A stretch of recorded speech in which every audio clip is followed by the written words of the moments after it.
Qala Yazidu ibn Zurai' almut'imu la yamutu ju'an abada, amesema Yazidu ibn Zurai' kwamba mtu mwenye kushikamana na ibada ya kulisha watu vyakula, basi mtu huyo siku anapokata roho hatakuwa na njaa milele.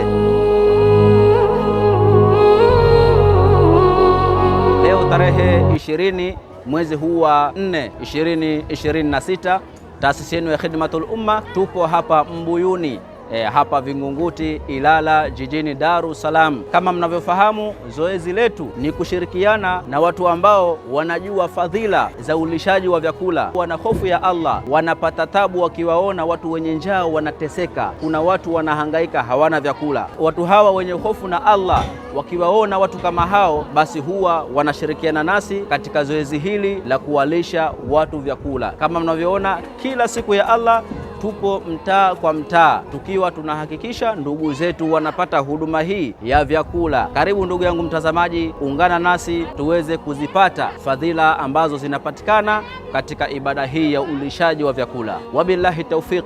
Assalamu alaikum warahmatullahi wabarakatuh.